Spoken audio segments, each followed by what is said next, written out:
Hello Suman TV viewers, ఈరోజు జరుగుతున్న తానా 24th national కాన్ఫరెన్స్లో ముఖ్యంగా తానాలో అంతర్భాగమైన పాఠశాల ఇక్కడ స్టాల్ ఏర్పాటు చేయడం జరిగింది.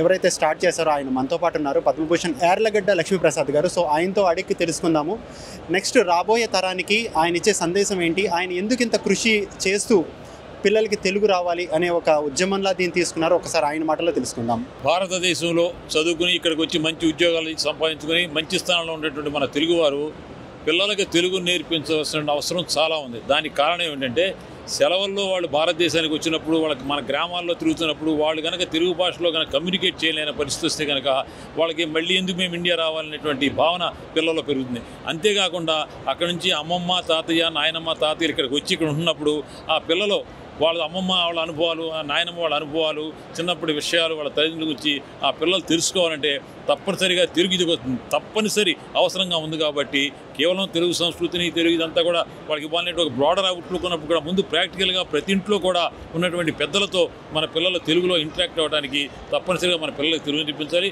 ఆ తెలుగు నేర్పించాలనే తపన ఉన్నప్పుడు మరి ఎక్కడ నేర్పించాలి, ఎలా నేర్పించాలన్నప్పుడు మన తానా వాళ్ళ ఆధ్వర్యంలో నడుస్తున్నటువంటి మన పాఠశాల దీనికి చక్కటి అవకాశంగా లభించింది. కాబట్టి నేను ఇక్కడ ఉన్నటువంటి తల్లిదండ్రులందరినీ కోరేది ఏంటంటే మీ పిల్లలకి మీరు మీ కుటుంబం యొక్క ఆచార వ్యవహారాలు, మీ కుటుంబం యొక్క భారతదేశంలో మీ కుటుంబం యొక్క గొప్పతనం, మన ఆంధ్రప్రదేశ్కి ఒక గొప్పతనం తెలియాలంటే మన పాఠశాల ద్వారా మన పిల్లలకి తెలుగు నేర్పించాలని చెప్పి కూడా నేను సవినయంగా మనవి చేస్తున్నాను.